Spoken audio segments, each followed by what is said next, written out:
Assalamualaikum warahmatullahi wabarakatuh. Nama saya Ina Inaya dari jurusan Tadris Matematika kelas 2A dengan nomor NIM 21081050032. Pada video kali ini saya akan membacakan kitab Ta'lim Muta'alim pekan ketiga materi ke-15 beserta arti per kalimat, beserta penjelasan dan kaidah nahwunya. Langsung saja.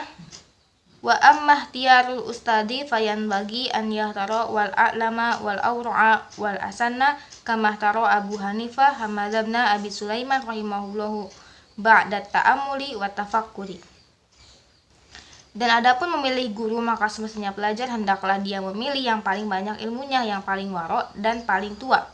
Sebagaimana telah memilih Abu Hanifah kepada Hamad bin Abi Sulaiman, semoga Allah merahmati kepada Hamad bin Abi Sulaiman setelah dia meneliti dan berpikir.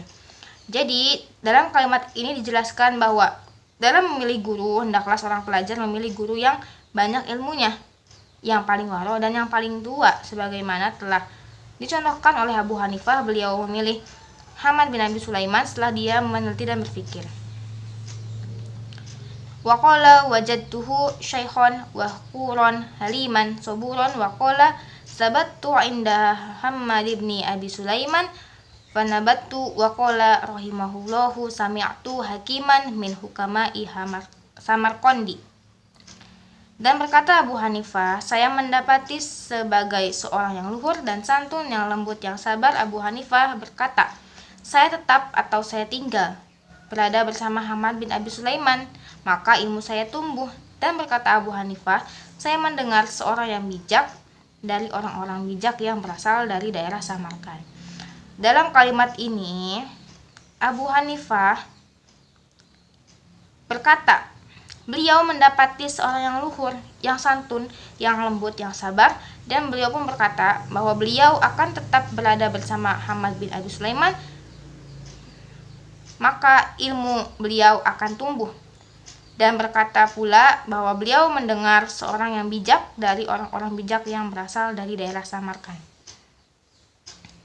Qala inna wahidan min talabatil ilmi syawarani fi talabil ilmi wa kana azama ala dahabi ila Bukhara li talibil ilmi wa hakada yanbaghi an yushawira fi kulli amrin fa inna Allah ta'ala amara rasulahu sallallahu alaihi wasallam bil musyawarati fi kullil umuri wa lam yakun ahadun aftona minhu.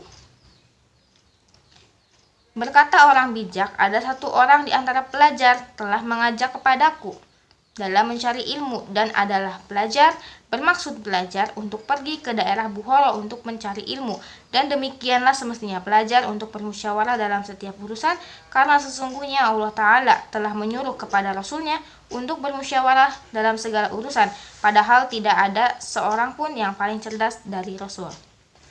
Dalam kalimat ini dijelaskan bahwa ada satu orang di antara pelajar yang mengajak kepada Abu Hanifah dalam mencari ilmu untuk pergi ke daerah Bukhara. Nah, dari sini bermusyawarah adalah termasuk urusan yang paling penting untuk menentukan sesuatu gitu, karena Allah Ta'ala pun menyuruh kepada Rasul untuk bermusyawarah dalam segala urusannya. Wa ma'adalika umira bil musyawarati wa kana yushawiru ashabahu fi jami'il umuri hatta waha ijil baiti. Qala Aliyun karamallahu wajhahu ma halaka amru'un an masyuratin. Meskipun begitu, diperintahkan untuk bermusyawarah dan adalah Rasul suka bermusyawarah dan dengan para sahabatnya. Meskipun begitu, diperintahkan untuk bermusyawarah dan adalah Rasul suka bermusyawarah dengan para sahabatnya dalam seluruh urusan, sampai masalah kebutuhan rumah tangga. Berkata Ali, semoga memuliakan Allah kepada wajahnya, tidak akan celaka seseorang dari hasil musyawarah. Nah, di sini bermusyawarah adalah perintah dari Allah, di mana Rasul suka sekali bermusyawarah dengan sahabatnya dalam seluruh urusan. baik itu masalah ilmu ataupun masalah hal yang lainnya, sampai kebutuhan rumah tangga. Nah, di sini Ali pun berkata, semoga Allah memuliakan wajahnya, tidak akan celaka seorang dari hasil musyawarah. Selanjutnya yaitu penjelasan mengenai nahwunya. Nah, dalam pekan kali ini yaitu yang akan jelaskan mengenai isim, fi'il, dan huruf. Nah, isim adalah kata yang menunjukkan pada makna tersendiri dan tidak disertai status waktu. Nah, cara menentukan isim yaitu dengan mengetahui artinya yang merujuk kepada kata benda atau kata sifat.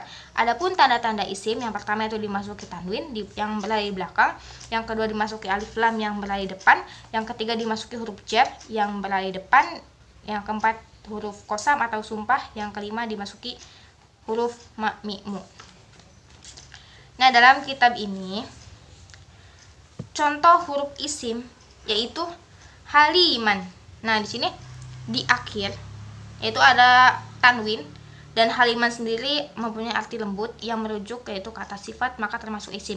Yang kedua itu soburon yang memiliki arti sabar. Yang ketiga itu al-ilmu yang memiliki arti ilmu, karena al-ilmu itu di depannya dimasuki dengan huruf alif lam. Selanjutnya yaitu fi'il. Nah, fi'il adalah kata yang menunjukkan arti pekerjaan atau peristiwa yang terjadi pada suatu masa atau waktu tertentu. Nah, untuk mengetahui fi'il itu bisa mengetahui dengan artinya yang merujuk pada kata kerja. Tanda-tanda fi'il, yang pertama dimasuki qad di depan, yang kedua dimasuki sin di depan, yang ketiga dimasuki saufa di depan, yang keempat dimasuki ta tanis di belakang dan berupa huruf ta. Nah, contoh dalam kitab ini yaitu ada at-ta'ammuli, yang kedua itu ada wat-tafakkuri. Nah, itu termasuk fi'il. Pembahasan yang ketiga itu mengenai huruf. Nah, huruf sendiri itu dalam bahasa Arab terdapat banyak, yaitu dari alif sampai ya. Nah, huruf sendiri dibagi menjadi dua, yaitu huruf mabani dan huruf ma'ani. Nah, huruf mabani atau huruf hijaiyah yaitu huruf yang digunakan untuk menyusun suatu kata. Biasanya huruf mabani itu apabila dipisahkan tidak memiliki arti, namun apabila digabungkan menjadi satu kata maka menjadi satu kata yang memiliki arti dalam bahasa Arab. Nah, huruf mabani dibagi menjadi dua. Yang pertama ada huruf ilah dan huruf sahih. Nah, contoh di sini huruf mabani yaitu ada wa amma, huruf waw, alif, mim, dan alif. Nah, apabila dipisah itu kan tidak memiliki arti, namun apabila digabung akan memiliki arti. Nah, di sini termasuknya huruf ilah karena ada huruf waw dan alif. Nah, lalu ada lagi yaitu ba'da. Nah, ba, ain, da. Di sini apabila dipisah itu tidak memiliki arti, namun apabila digabungkan maka menjadi satu kata yang memiliki arti, maka termasuk huruf mabani. Nah, lalu ada lagi huruf ma'ani. Nah, huruf ma'ani itu huruf yang mempunyai makna. Nah, huruf ma'ani ini terdapat huruf jer, lalu huruf ilat dan huruf atof. Nah, contoh dalam kitab ini yaitu ada wa amma. Wa amma pun termasuk huruf ma'ani juga bisa karena di depannya ada huruf waw yang mempunyai arti dan. Nah, waw sendiri kan itu termasuk huruf atof. Lalu ada ila buhoro. Nah, ila sendiri huruf jer maka termasuk huruf ma'ani. Lalu ada min hukamai. Nah, min sini mempunyai arti itu dari, yang termasuk huruf jer maka termasuk huruf ma'ani. Nah, mungkin sekian penjelasan nahwu dari saya, kurang lebihnya mohon maaf. Wassalamualaikum warahmatullahi wabarakatuh.